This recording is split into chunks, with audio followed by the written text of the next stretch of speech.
So, welcome to this meeting of Abingdon Peace Group. And we're delighted to welcome Colin Archer again, who came to talk to us last year about the global campaign on military spending. And we hope has got some very exciting updates for us. Colin is on the steering group of GCOMS UK. He used to be, for a long time, the Secretary General of the IPB, the International Peace Bureau. And in retirement, he's focusing on GCOMS, and he's also one of the vice presidents of MAW, Movement for the Abolition of War. So, Colin, over to you. Well, greetings, everybody, Abingdonians and non-Abingdonians alike. I think I recognize some faces from last year, but, you know, it's a little bit hard on Zoom to remember who one has met when and where. But anyway, I hope we'll have a good discussion. I think if I remember rightly, last year was not actually about military spending. It was about Ukraine. And I tried to work my way through the very agonizing political dilemmas, I think, that were facing us then and which still face us today. So I'm not really going to talk very much about Ukraine, although obviously it's the elephant in the room as regards military spending. So I've got 4 chapters here of this little tiny presentation, and there's a preamble. And I'm not sure I can get through it in 20 minutes, but I'll do my best. But please, Sally, wave a flag or something if you think I'm going on a bit too long and you want to bring in others. I'm sure half an hour is fine. Well, let's see how we go. I'm going to start with history because I think that's always a good place to begin. And in a way, this is a sort of quick, very quick survey of where the issue came from within the peace movement. But I start really outside the peace movement. I start with the peasants' revolts in the Middle Ages. You know, a lot of them were about taxation by the bloody king to finance his bloody wars. You know, the French and the Spanish and all the other enemies we had then, you know, things haven't changed that much. So I regard that as the founding moment of the global campaign on military spending. However, you know, let's just rush through to the early 19th century when we can consider the modern peace movement to have begun, basically in the post-Napoleonic War period, when people began to realize war is really a pretty horrible thing and that something should be done about it. And military spending was one theme of many themes that were brought through into the public awareness in that period. Guns versus butter is what it is tended to be known a bit later. But it was related to 3 other economic themes. One was free trade, the belief that free trade would eliminate hostility between states. Well, that hasn't proved to be very successful. The other is to overthrow capitalism, and you know that hasn't been all that successful either. But the third theme is the arms trade, and that, I mean, is alive and well, and the campaign against it is alive and well. So, you know, I just point out that military spending is what the government spend, and the arms trade is what the private companies make profits from. So it's public and private. There are 2 sides to the same coin, if you like. There is a complex relationship between the 2. Okay, on to the 20th century. You know, the campaign that relates to this issue really gets going after World War I, when there was a huge outcry at what was called war profiteers, which is actually the name of the war resisters campaign on it today. But again, the focus was really on the private sector making heaps of money rather than the governments who were providing them with the opportunity to make money. Well, Cold War period, you know, the development of the idea of the military industrial complex. Remember those speeches by Eisenhower in the 50s. And then it becomes a new focus after the Test Ban Treaty in 63, and then you've got the Vietnam War building up, and a growing awareness that this is a huge tentacular beast, the industrial complex. It had some echo in Britain, but not nearly as much as in America. Then we shift to another level. You've got the beginning of a sort of UN push to regulate arms trade and military spending. and the fight against poverty gets a look in. And so it develops into things like conferences and resolutions on disarmament and development. That was the theme, very much supported by the Global South.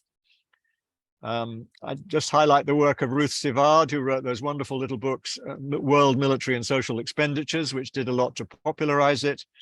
And then at the end of the Cold War, there's all this great hope, peace dividend idea. Military spending starts to drop, everything's going to be all right.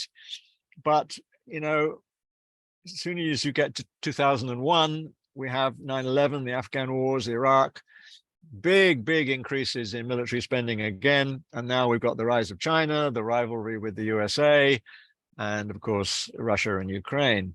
So it's an up and down story. And that's the thing I want to mention here, is that, in a way, we're now in a difficult period, whereas in earlier phases, the political wind was more in our favor.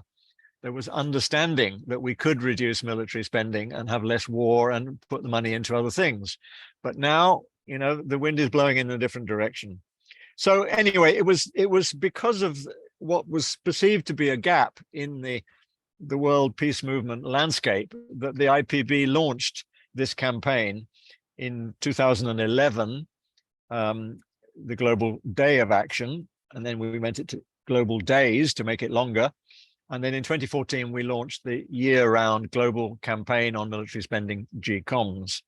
So that's sort of where we are now. We have about 300 different groups all over the world, including in quite a few in the Global South, interestingly, who take up different issues each year and do all kinds of different activities within the framework of the Global Days.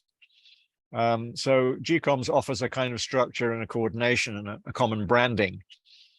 I just say this issue means confronting powerful interests, but we do have, in a way, a golden opportunity with the urgency of climate and, well, you could say pandemics as well. We're not out of the woods on that. To make the case for a different set of priorities. And, in a way, this wonderful opportunity is available this week because of the big one in London around Parliament in the coming days. And I hope as many of you as possible can get there, because I think it's going to be really pretty historic and pretty exceptional kind of festival, if you like. It's not just a demonstration, it's far more than that. 115 different activities and I don't know, 96 speakers, and it's a big jamboree, and we got to be there, and I will be there saying similar things from the podium, but a bit shorter. Right, chapter 1. What do we spend? Okay, now here I try and share a slide. If I can find it. I can find it. Come on. Oh, why isn't it? Okay. This will do. How about that one? Do I need to get rid of the stuff? Full screen mode? How about that? Can you see it? Yep, that's good. Thank you. Yeah. Okay. So, this is my little placard, really. 2 trillion for climate, and guess how we'll spend on military? Well, a facile form of equivalence, but it's up there to make people think. I hope it has some impact when we wave it around in London. 2 trillion is the total. Now, of that, what does the UK spend? Well, basically consider it as 50 billion, which, is relatively small. But, 50,000 million pounds is an awful lot of cash, and you can do an awful lot of good things with that money.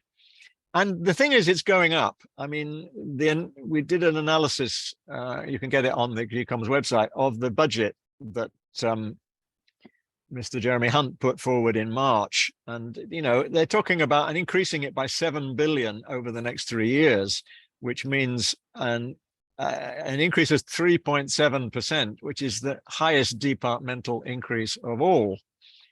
And the Tories want 2.5% of GDP. They're really pushing it up and up and up. Although, the money box is rather empty these days, so they can't promise 3%, which is what Liz Truss wanted. Meanwhile, the aid budget has been cut again. There's no new money for home conservation. There's no strengthening of the windfall tax. And they keep banging on about more investment in so-called renewable nuclear power and fossil fuels, for goodness sake, because they want to do the deal, the AUKUS deal, with nuclear submarines to keep the nuclear industry going. This is 5.5 times the budget for the Foreign Office, and that includes development aid. It's 8 times DEFRA. I mean, it's pretty shocking, really. Now, out of that 50 billion, a lot of people will say, well, you know, you've got Ukraine, we can't cut that, you know. Well, how much are we spending on Ukraine? Anybody know? 2.3 billion. You know, so my argument is, if you're talking to a Labour politician who's not a pacifist, you can say, well, look, you could cut the military budget by 50% or even 10%, and you've still got plenty of loose change for Ukraine. So it's a matter of looking at the thing in a broader perspective. We're already spending, as NATO, something like 17 times what Russia spends. Do we really need to increase it yet further? So a lot of questions there. Now, just give you a little bit of a bigger framework. How much does the government spend altogether? Not many people even know. Well, it's around $1,100 billion. I don't know how many million that is, but it's an awful lot of money. And of that 1,100 billion, you know, the health budget is much bigger than defense. Okay, let's face it. I mean, it's around 180 billion, education 80, pensions nearly 300. I mean, pensions and benefits altogether, the whole welfare thing, you know, you're supporting half the population probably one way or another. That's a huge departmental budget. What's the size of our GDP? 2.5 trillion. And that's about the same as our national debt. You know, the accumulated debt over centuries is 2.7 trillion. And that increased a lot during COVID, of course. So, you know, these are colossal numbers. And, you know, some people will say, well, 50 billion is not that much. You know, is this small potatoes or isn't it? And my answer is it is and it isn't.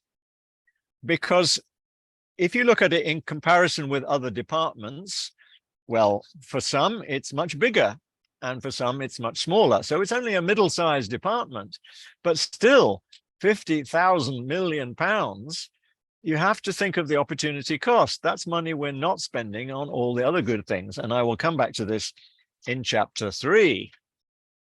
But we're now on to chapter 2. Why do we spend? And this is, of course, much more complicated in some ways. You know, a lot of people will say, well, we know who our enemies are. It's Russia and China and Iran and North Korea and all the terrorists. And, you know, they make this great long list of our enemies. Well, what does the government itself say? You have to then read a 63-page paper called the Integrated Review. And this is the review refresh document. So there are 2 documents of which they've recently published a refresh in the light of Ukraine and so on. And, you know, they do mention all these enemies, and they add on things like organized crime, illegal migration, energy security, all sorts of things. And they do mention climate change, but it's sort of relatively low down the list, and COVID. But, you know, the language they use is, you know, just listen to this. This is the 4 headings of their updated strategic framework. Number 1, shape the international environment. Number 2, deter, defend, and compete across all domains. Number 3, address vulnerabilities through resilience. Number 4, generate strategic advantage. I mean, it's a kind of ministry speak, isn't it? I mean, it's couched in the level of abstraction, but also this sort of Hobbesian idea that the world is a hostile place, and, you know, we've got to have all our daggers drawn ready before, you know, slaughter them before they slaughter us. I mean, that's a slight, you know, over caricature, but it's not far wrong, I think. And I will refer to a critique of this later, which I recommend to you. But just to say, this idea of competing across all domains. I mean, now they're introducing the idea of systemic competition with not only China, but all the strongmen authoritarians. And it's true, there are an awful lot of them, and they're a pretty horrible lot. But the idea that we might cooperate with some of them doesn't seem to register. And of course, the great savior is NATO, and this is where they're going to put all their British effort to make NATO the force that will triumph, in the great competition of systems. There's a lot of effort put, a lot of emphasis put on technology and keeping up with the technology race. Cyber, digital, robots, AI, drones, space weapons, this whole array of new challenges and new tools for the boys to play with.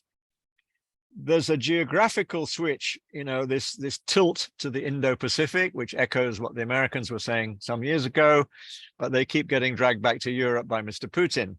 But that's what they want to be, where they want to be. And the fact that they send aircraft carriers, right up close to China's borders doesn't seem to worry them. And yet, you could say that's a real provocation. There's a lot of stuff in the report about nuclear modernization and how we've got to keep up with the great nuclear race, as if it was somehow a usable tool. And of course, we all know it isn't. AUKUS gets a mention, and also soft power, but it's rather down the list. And the way they cut the BBC, you wonder whether they believe in soft power at all. So the critique that I recommend to you is by Rethinking Security. You probably all know that organization, a really excellent one, led by Richard Reeve, who's done a big takedown of their report, which I do have with me. Let me just get the title.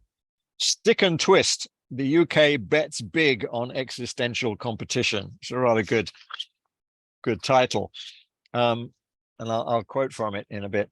So he points out some of the critiques that I've already mentioned, this focus on Asia Pacific. And you may have heard today somebody on the news saying Africa seems to have disappeared off people's radar completely. It's just not a priority, which is tragic. They're making these three big bets, according to Richard Reeve. One is that the US is going to hold up and that NATO is going to be fine, and that that's the horse to go with, regardless of the fact that Trump might get back into the White House and Macron might be overthrown by Marine Le Pen. And are these really reliable partners? Really, is the one question. Secondly, the gamble on nuclear and nuclear reactors, these small nuclear reactors in particular, is a very unreliable one. It's a big technological stakes, and the wider tech obsession is also something important to critique, because although clearly the UK has to keep up in many of these high-tech fields, there's very little in the report about investment in green technology and what you could call the life sciences, which relates to all the stuff about pandemics and health risks. And if we haven't learned anything about that in the last few years, we're not been paying attention. Then he also points out, why is the aid budget going down yet again? Why is the money for conflict prevention going down? Their talk on human rights is very ambiguous. They're hedging the bets between the US and the EU. It's not a real pretty picture.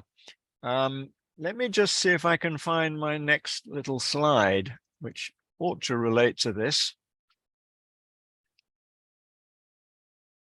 Where have you gone, Mr. Guterres? Perhaps I have to bring him up again. Right, there he is.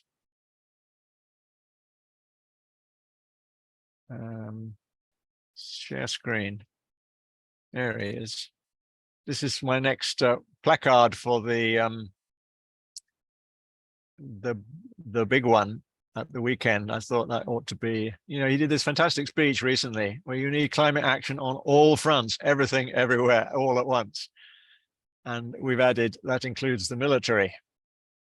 So we could go on to the discussion about emissions and so on, but we don't have time for a lot of detail on that point.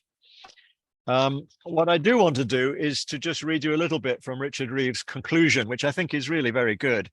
He says, right now we face the planetary security challenges of climate breakdown that will have reshaped the global landscape, literally and geopolitically, by the time the next generation of nuclear submarines reach the Pacific. I suppose that's probably the end of this decade. We face a crisis of extraordinary injustice and inequality, of haves and have-nots, exploiters and exploited, that will not cease to generate violent oppression and violent resistance. We've lived through one global pandemic, and we know that worse will come. We face fast-paced new risks of technological change like AI, gene editing, cyber, hypersonic weapons. And we face the revived older threat of nuclear annihilation as one war is fought with Russia and another is prepared for with China. The refresh, that's this government document, is not wrong to see the world as a volatile and increasingly contested place. Nor is it wrong to see technological advancement as a path to meeting some of the global challenges of the next decades. But those challenges will not be resolved without existential cooperation, that's a good phrase, that transcends the partnerships we are most comfortable with. As in China, Israel, or the United States, security will not come from ignoring the exclusion, injustice, and insecurity within our own society, nor that which we create abroad. Right now, the stakes for our common security could not be higher, and the government's big money bets are being placed on some very risky propositions. I commend that report to you. It's very, very thoughtful and detailed on the Rethinking Security website. Right, speeding on. What we're not spending, well, this is sort of a lot easier, really, because if you can manage to save 10%, 20%, 50% of the military budget by some political magic that is unknown to me at this point, you know, we could spend it in all sorts of areas, and almost all the following areas are in crisis. This list came from Women in Black, and I sort of amended it a bit. You know, they've been already doing some GCOMS protests in London, handing out leaflets and things. Good for them. So climate justice, including a massive program of energy conservation, renewables, public engagement. Healthcare, including mental health support. Social care, education, fair pay for nurses and teachers, all public sector workers. Overseas aid, peace building, diplomacy, support for the UN. Housing the homeless, including refugees. Fight poverty and economic equality, invest in training and retraining as part of conversion from military industry, proper leveling up, non-fossil fuel transport. You know, the list of the shopping list, the wish list goes on, and you can make your own combination of things that you feel really are top priorities for the government to fund.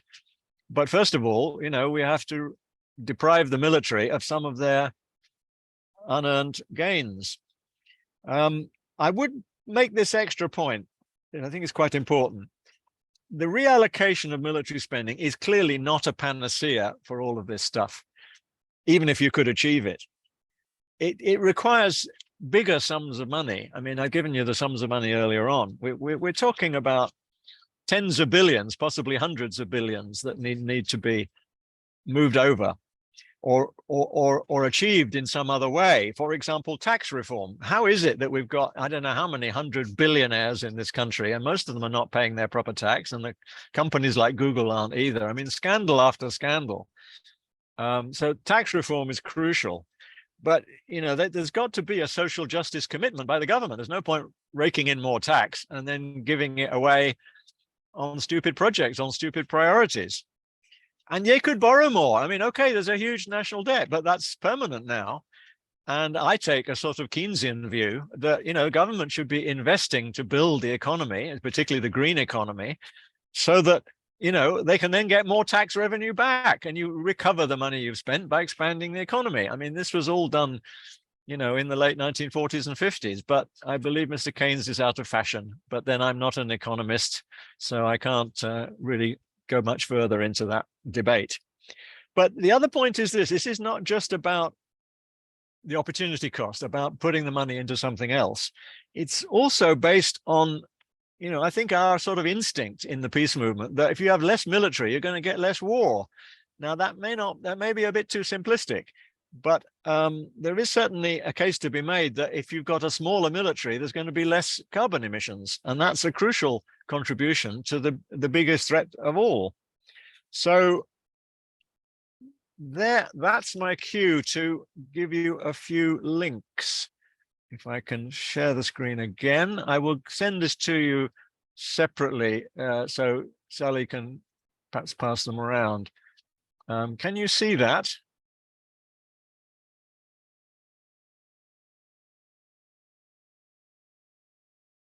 Can you see? It's quite small, Colin. It is quite small. Well, as I say, I'll send it around. I'll just tell you what it is. The first one is the GCOMS UK website, which has the recent analysis done by Stuart Parkinson, which are really very, very thoughtful and very helpful. Then you've got GCOMS International with the 2023 appeal text, which we're circulating. Then if you're interested in understanding a bit more about government finances, this Guides and Explainers I found quite helpful, although they have a strangely low figure for defense. And then the Rethinking Security Critique, the one I've just mentioned. So I'll pass those on, and you can look at them at your leisure.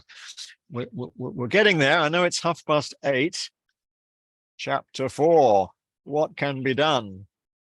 Well, we are living in a time of so many crises, aren't we? And each crisis presents a set of political opportunities for all of us to engage in whatever we feel makes a difference. And, we're confronted daily with all these different messages from so many different campaigns and organizations that are doing important work. So my answer is always, it depends on who you are. It depends on what skills you have, what background, what your networks are. And that's the same thing about groups as well. Some groups are good at doing stuff on the streets. Some can teach in schools. Some can write letters to the editor. There's any number of campaigning options. And that's the case with GCOMS, which of course I urge you to support. And by the way, affiliating, I think I mentioned this last year, but Abingdon Peace Group is still not on the list. Maybe you'd like to do something about that.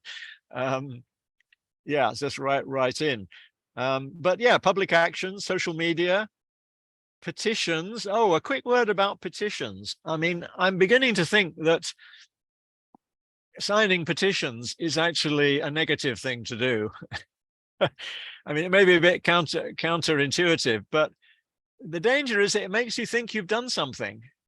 There was this word coined in the 90s, I think, slacktivism, that it's just too easy to think that you've actually done something significant and that you can then relax and then go and watch TV or something. So, beware petitions. But on the other hand, of course, some of them are very good, and I do sign petitions myself.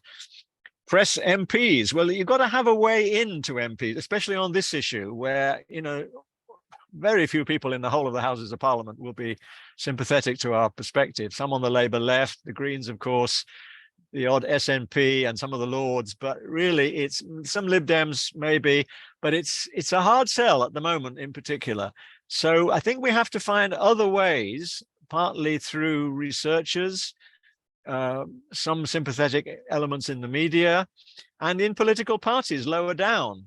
So you don't always have to do, the big ask at the very top of the system. Sometimes the messages can come through from down below. There's no substitute for study and understanding the issues, and particularly if you're going to try and educate other people. And of course, there's no harm in making a donation to an excellent cause like this one. But there is another way to work, and that is to operate within organizations that you're already part of and that you have some access to, and where you can raise the issue. And that might be a peace group, a party, a faith group, a professional or academic one, some kind of school audience. I mean, you have to find your audience and find the periodical or publication where you may be able to get something through. I mean, I think some of you saw this article I wrote about the cutting down the tree that was in your newsletter. that were circulated. I mean, somehow or other, I was approached by one of the Catholic missionary groups. Well, I have nothing to do with Catholic missionaries, and nothing against them either. But it was a bit strange, it was a bit outside my normal range. But you take the opportunities as you find them to get the messages out. So all of these sectors that I've just mentioned, I mean, they're all in some kind of crisis. And sometimes, a message of this sort, which can seem revolutionary to some or mildly reformist to others, it can find its place in the shopping list or in the set of measures that needs to be taken. So I suppose my little motto at the end is keep going. This is a long haul. The trunk of the tree may take some time to chop down. And meanwhile, it's about, manifesting a set of values. I think ultimately that's what we in the peace movement are about, is that we've got a different set of values from the dominant ones. In particular about war, about peace, about military, and about the way money is spent. So let's keep at it, folks. It's an important question. I will finish with my final little screen. There we are.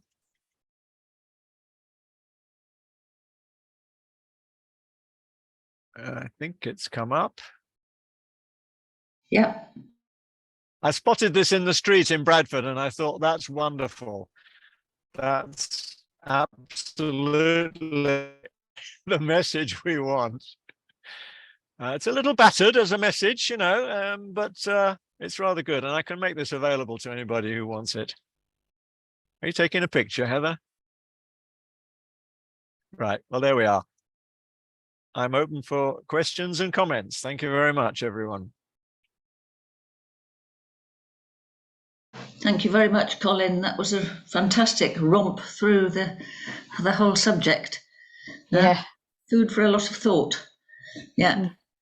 So I should have said that Tony, who would have been chairing this meeting, unfortunately, he rang me this morning to say that the computer doctor had come and taken his computer away. So he's not come online. Oh, that really is drastic. I'm happy to keep a lookout for people who want to speak. And I think probably the simplest thing is just to wave your hand, as we all fit on one screen. And Colin, if you want to pick, somebody yourself, then do. No. I think you're the chair. You decide. Who's good value. So, I'm sure you all are.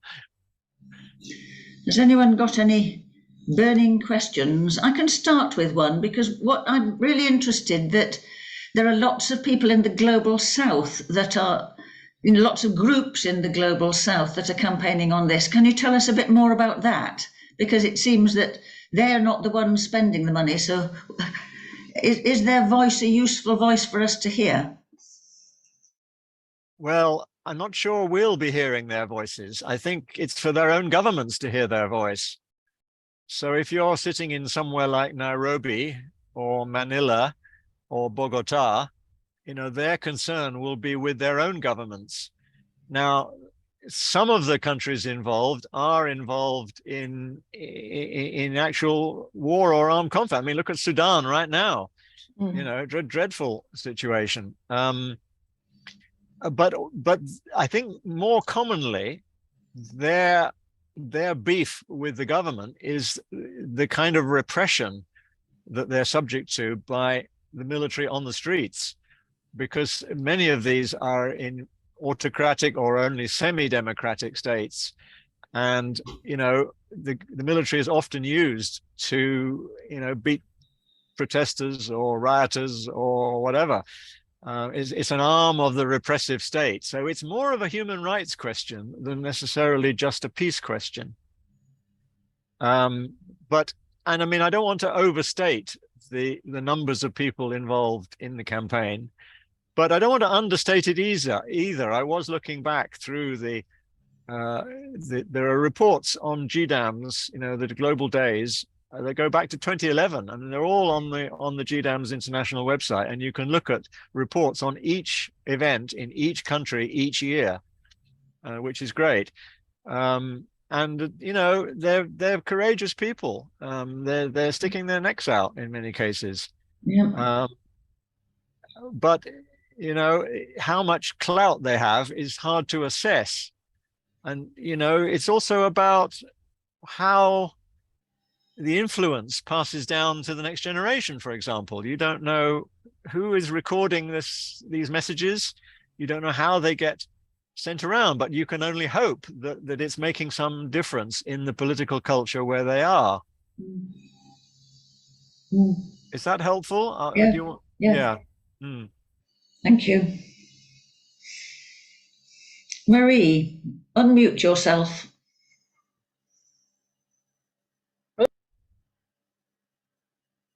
Muted and then muted back up again. Hi, Sally. Hi, Colin. Thank you very much for that interesting talk.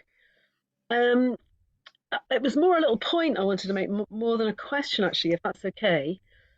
Sure. Because I wanted to refer back, you know, you mentioned the big one and Unite to Survive that's happening from Friday to Monday coming up, and I'll be there as well.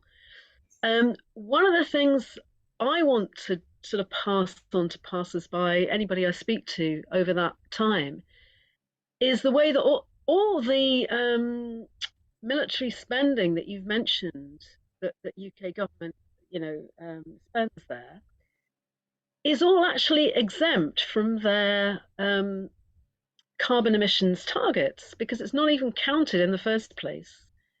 In the totals that they admit to producing.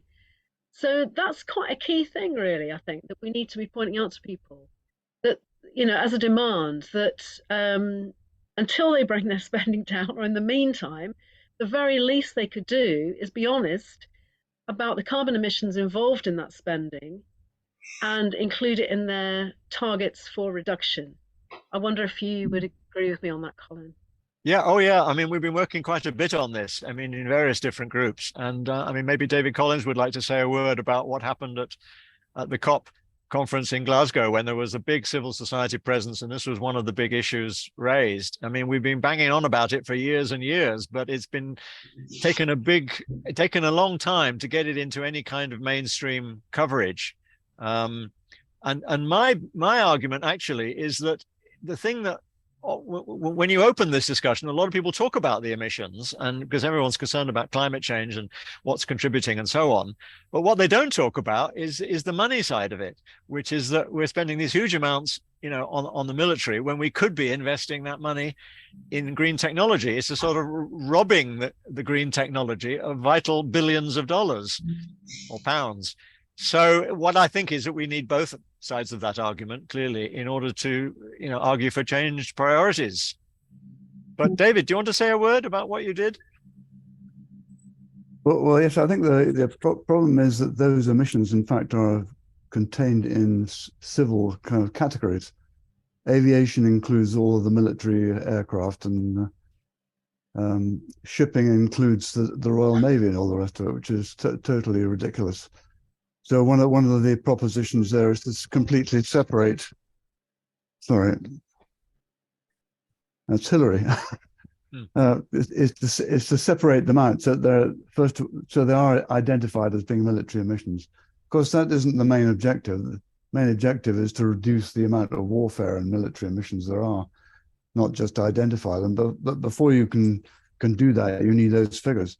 And there are substantial progress made by Deborah of Tipping Point North South at the last COP in getting some smaller countries. Actually, the opportunity was when Ukraine was present at the conference. It had attracted a huge number of people, but one of the propositions there was that you know that those emissions should be counted and reduced. But it was interesting that Ukraine was interested in supporting that. So that's an initiative that's being carried forward onto the next COP as well. Another thing I'd like to say is, as I come from sort of some years in the latter part of my career on renewable energy, the idea of the military is being squeezed to go green, and therefore is contemplating constructing the various aviation fuels using renewable electricity to produce them, which is, of course, not, the idea of using up valuable renewable electricity to justify F-35s using 1,800 sort of gallons per hour is something we should be resisting. Sorry, that went on too long. No, thank you.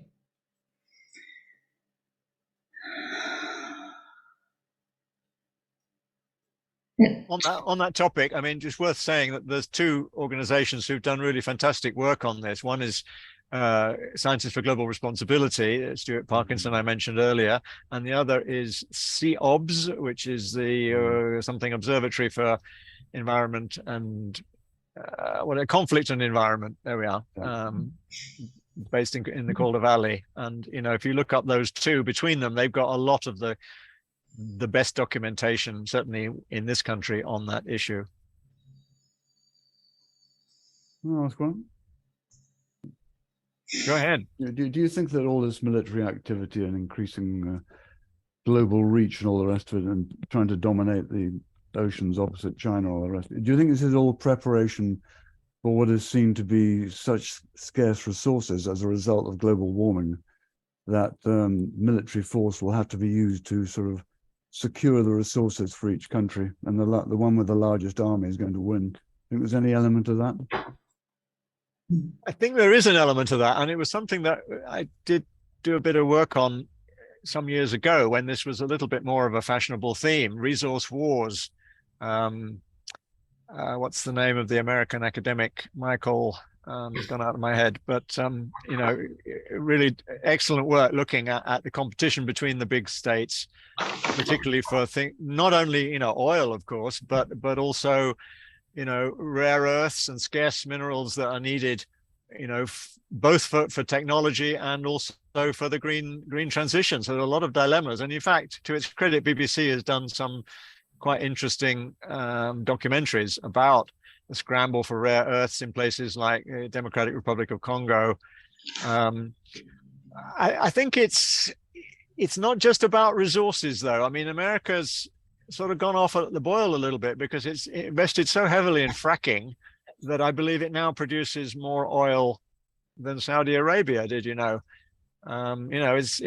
I think the number one producer. It's not the number one of possessor of oil under the ground. I think Saudi still has that record, but and therefore the big guys think that they can live with their resources a while yet. It's really about ideological dominance. They're framing it as as democracy versus the strongmen. And it's hard not to support democracy in that line, but do you have to do it by armed conflict which threatens nuclear destruction of the whole planet? And that would be my argument to those who say on Ukraine, well, yeah, it would be great to cut military spending, but we can't do it now because of Mr. Putin, blah blah blah. And I have a lot of sympathy with the struggle against Mr. Putin. He's awful, and what he threatens is terrible. But the trump card is the risk of nuclear destruction. You cannot say we will save democracy and blow up the world. I mean, it's just not acceptable. We have to say we're going to move towards some kind of negotiation, and that I think is the more or less common position within the peace movement, certainly in this country. But how we get there, is a lot of dilemmas. And some would say we have to fight a bit longer in order to get a better resolution when we get to the negotiating table. I mean, that's another whole debate we can have. So yes, I think it is about resources and it's about economic dominance, but it's also about ideological and military dominance and possibly territorial in some cases. I tell you one thing, I don't want to go on too long, but just to say, there are some parallels, I think, between the struggle, particularly over Taiwan, and the Vietnam War and the Korean War. They're both struggles in which you have what you could argue is a divided country where the communist power wishes to unite the whole country. And of course, in Korea, it was half cooked. And in Vietnam, the Americans lost totally. there is a similarity with Taiwan. Now, you can argue Ukraine is also similar, but then Ukraine is a recognized independent country and has been so for quite a long time. So I just throw that into the mix for understanding historical parallels. You know, Korea didn't turn out so great. Vietnam, certainly not. If we go to war over Taiwan, God help us.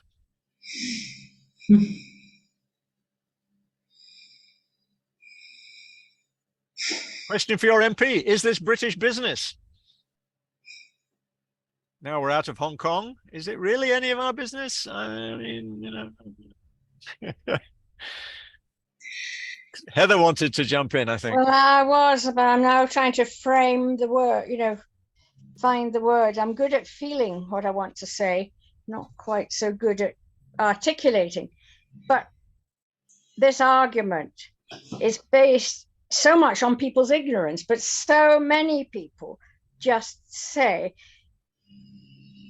they have the idea that it's really, if it's really necessary to be defended by ever more weapons, and especially nuclear weapons, if this is really necessary, we have to afford it, whether it's a waste of money, you could say, for other things or not. You have to afford it because it's so incredibly vital. But that's based on people not knowing very much, I think. But that our government and many other governments, I'm sure, are saying all these things are necessary, are vital for our security, even although that is almost certainly the absolute reverse of the truth, as you've been describing. So what do you do about, I mean, I don't know much, but I know more than some people, and an awful lot of people I know just keep batting on about our security. They don't understand. The rethinking security is brilliant. It's how you get that over. Yeah, you've hit the nail on the head there. I mean, it really is a crucial question. And I don't think that people that support militarized defense are crazy or wrong or stupid or whatever. I mean, it's just that they've made a different assessment about the nature of risk, and that, a different reading of history, and maybe a different picture of what the real threats are.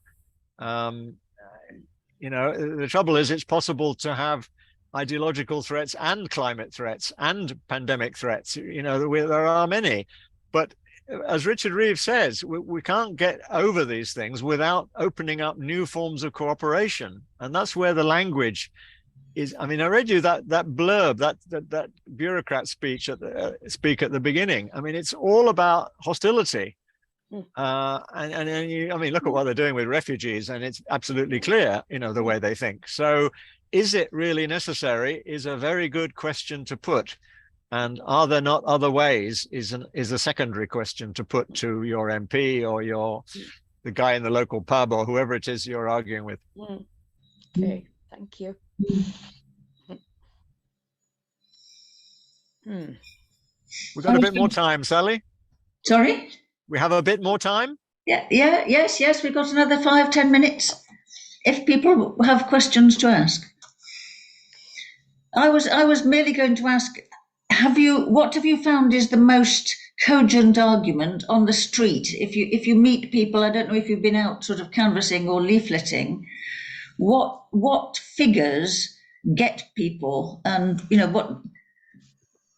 what figures? What's the best way to get them? Get to people. I mean, figures are very difficult because they're bandied about, and there's millions and trillions and billions, and it's very hard to get a handle on how big these things are. And this whole question of how much does the government spend anyway, and and could they not borrow their way out? You get into an economist's argument about debt to GDP ratios, and you lose people very quickly. I think it's about on the street. I mean, obviously you may be dealing with a professor, but you might not be. It's about values, and it's about things that are closer to people, like the NHS, like the disgraceful state of the education system, about the lack of real big investment, urgent investment in green technology.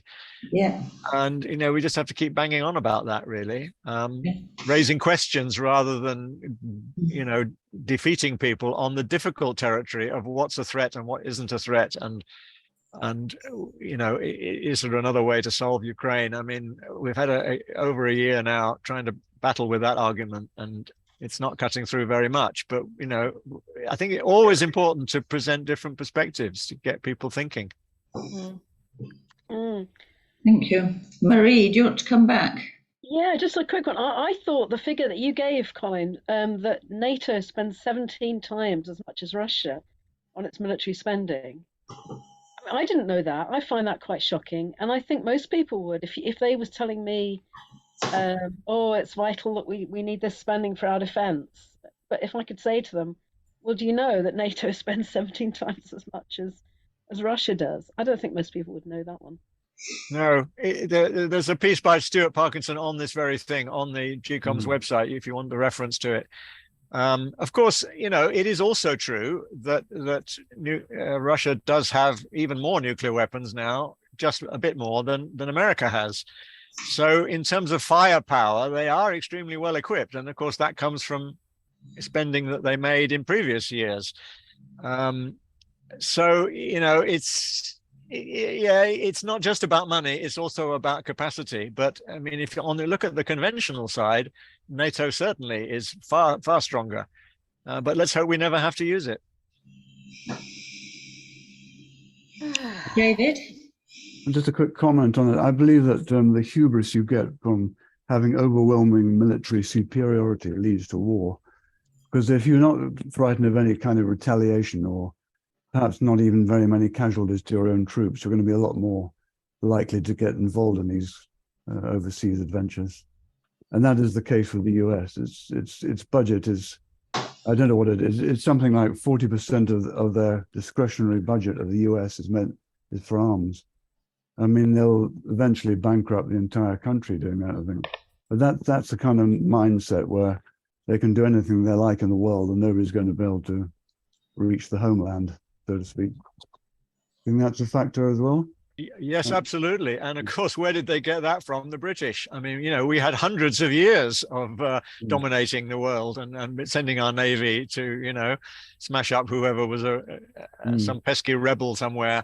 I mean, it's disgraceful. Gunboat diplomacy, Palmerston and all that. I mean, we've got a heavy responsibility, you know, but we're not the only empire. I mean, there are lots and lots of other empires who also want to be top dog. And, you know, the thing is now that the Americans are sensing their grip is slipping and they don't like it. But, you know, the rivals they're no angels either. So we are in a sort of rather Hobbesian time where the UN is hobbled because the veto is possessed by the very same people that are the problem. So, you know, we have to find other, maybe bilateral, trilateral, other kinds of ways of reaching out. And the Global South is fed up with all of us. You know, they've had hundreds of years of colonialism and, you know, propping up their dictators during the Cold War and then invading, you know, Iraq, Afghanistan, Libya, you know. If you're in the Global South, you would say a plague on all of you. So, you know, this is a very tough time, and we've got to look the thing in the eye and make the argument as best we can for a peace and climate-oriented approach. Best I can come up with. That sounds like a very good winding up speech. Are there any other questions or comments to put to Colin?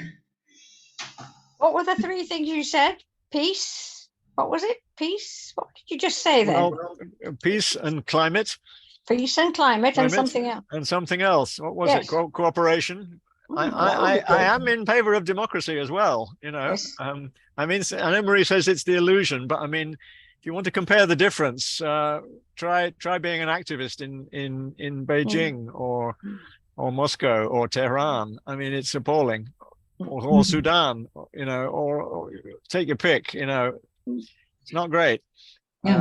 So yeah, we've got a lot of work to do on our own front as well. We'll find out this weekend whether we can yes, we'll see. Or not.